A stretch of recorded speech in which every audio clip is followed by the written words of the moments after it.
side has sizing on it, which slows down the absorption of water. There's also a rough side on the paper, and that'll bleed. So if you like soft and fuzzy paintings, that's a good surface to work with. Working on water control, the sizing side, the smooth side, will be a little bit more friendly to you. It takes longer for it to absorb. I also recommend that you just get some pads of sketch paper to use. When I have a roll of paper, I like to use it so I can just keep rolling it. And what I'll do is I usually, at the end of it,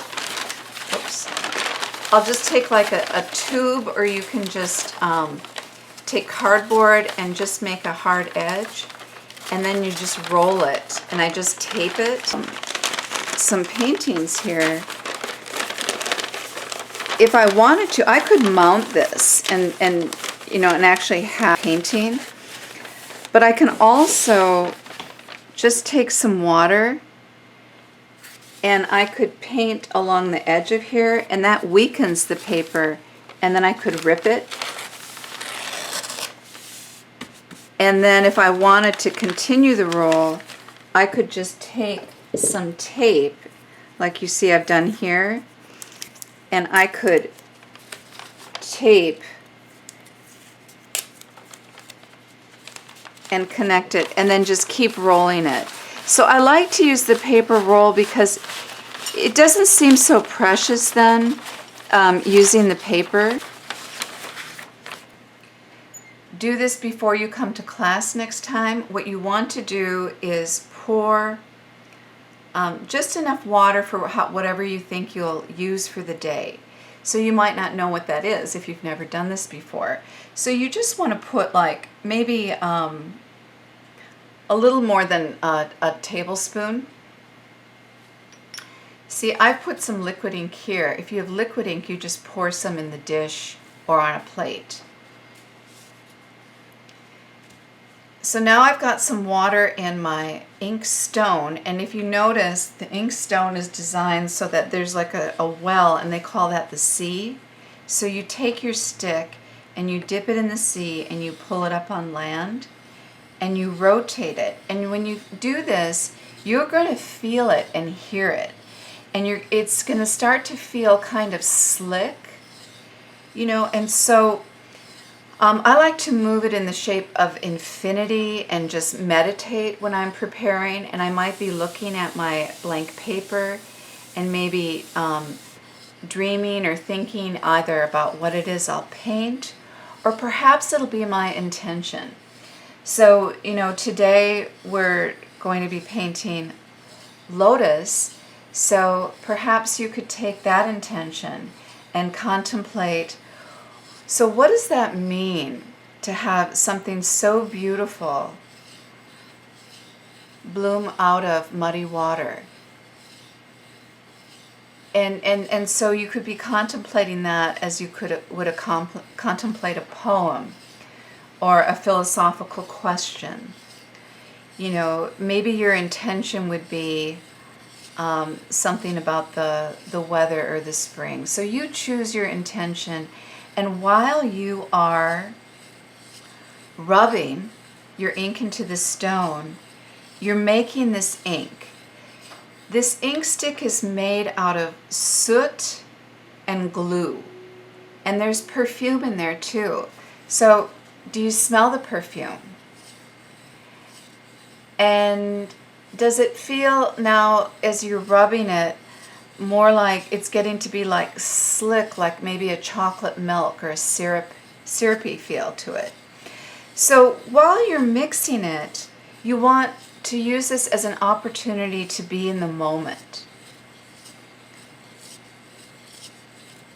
This can take, I would say, at least 5 minutes to mix up some ink. Now, there are some artists that when they do this, they'll do it very vigorously, and they'll really be focusing and putting a lot of energy in there.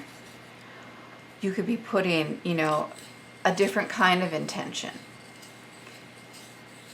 and think about how you're breathing. So I'm going to stop with that now, and also note that when I put my ink stick, I rest it in the case it came in, so it's airborne. I never let it rest on the stone or on paper because there's glue in there and it'll stick. So I'll set that aside.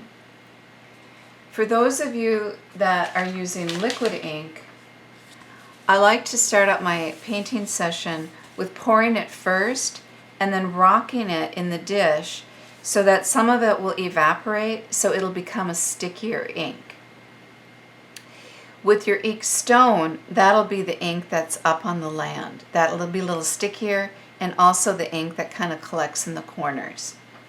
Sometimes it'll be on the edge of your dish. So you want to have that,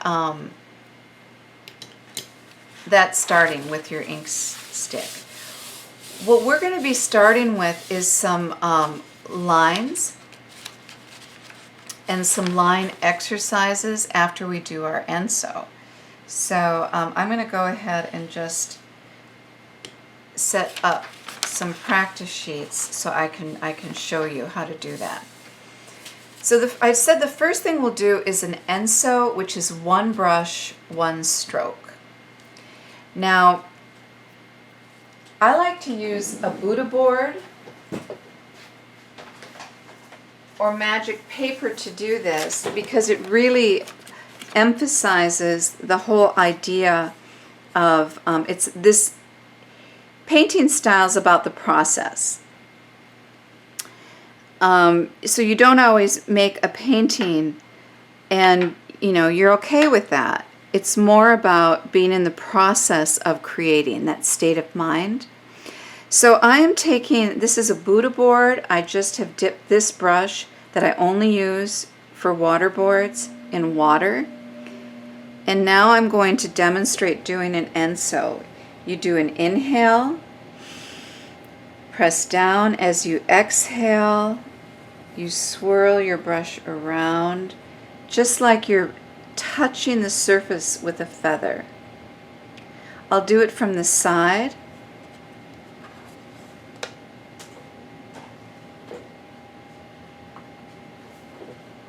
So on the side angle, one thing I'll draw attention to is notice this red part of the label of the brush and my thumb.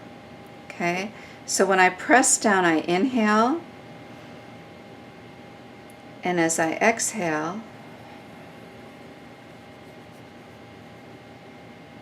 so I slowed it down a little bit, but I wanted you to see the movement of my hand and the wrist and the brush. I'll do it one more time from above.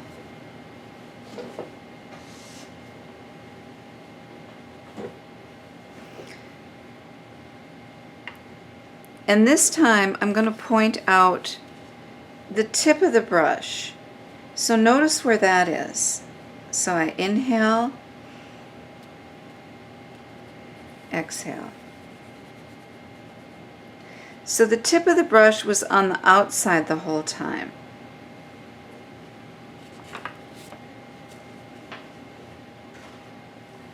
You can do water just directly on the paper.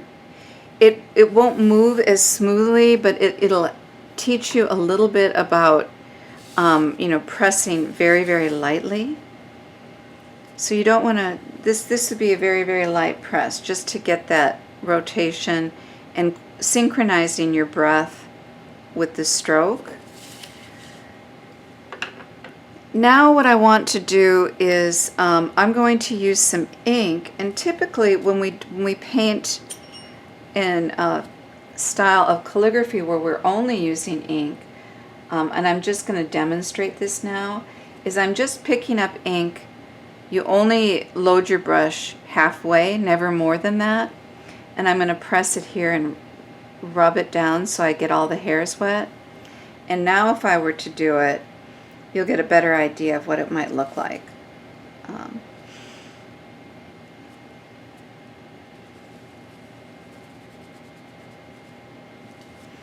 So this gives you an idea of what your state of mind is at that point in time. And so it's this beautiful way of feedback and warming up. So I encourage you to start with an Enso.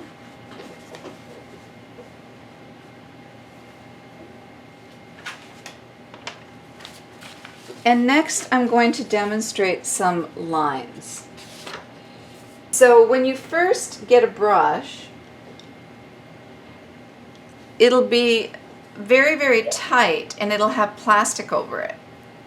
So you take the plastic off and just throw it away. It's only used to protect the hairs in shipping.